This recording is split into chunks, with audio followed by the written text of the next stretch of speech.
Hello दोस्तों, मैं दिनेश केवरा, आप सबका स्वागत है न्यूज़ टाइम के अंदर।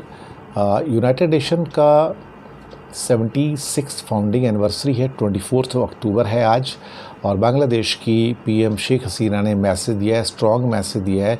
एक तो ये मैसेज दिया कि दुनिया भर में पीस को मेंटेन करने के लिए यूनाइटेड नेशन बहुत कोशिश करता रहता है और इसको और रोबस्ट बनाने की ज़रूरत है। इसमें म्यूचुअल रिस्पेक्ट, पार्टनरशिप, कोऑपरेशन और सॉलिडारिटी को बढ़ाने की ज़रूरत है। और यूनाइटेड नेशन दुनिया में जो भी काम करता आया है वो काबिल तारीफ़ है। 76 ईयर्स हो गए हैं और कहीं ना कहीं बांग्लादेश को यूनाइटेड नेशन के साथ पार्टनर करके बहुत खुशी होती है।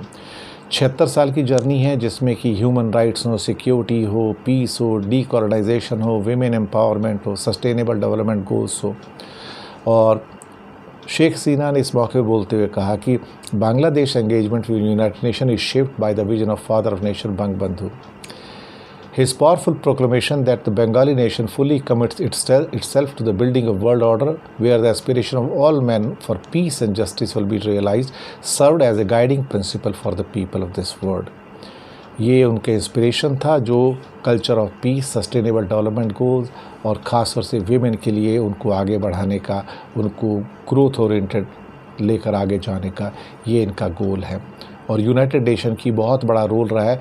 और एक और भी रोल है कि Bangladesh is prominent contributor to the United Nations peacekeeping operations where it falls in the top 4 of the so-called nations who contribute maximum to the peacekeeping forces: Nepal, Bangladesh, India and Pakistan. These are the top 4 countries. They should be appreciated. And from our side also, United nation के 76 साल पूरे होने पे, 76 years के बहुत बहुत बधाई। United nation बहुत अच्छा काम कर रहा है और अच्छा काम करे दुनिया में पीस के लिए, यही हमारी ग्रीटिंग्स हैं, इच्छा है, डिज़ायर भी है। आप सबको भी यूनाइटेड नेशन के इस डे के ऊपर, 24 के ऊपर बधाई हो। और आप सब यूनाइटेड नेशन की जो पीस को, शांति को दुनिया में स्थापित करने के लिए जो भी बन पड़ता है ज़रूर कीजिएगा। धन्यवाद।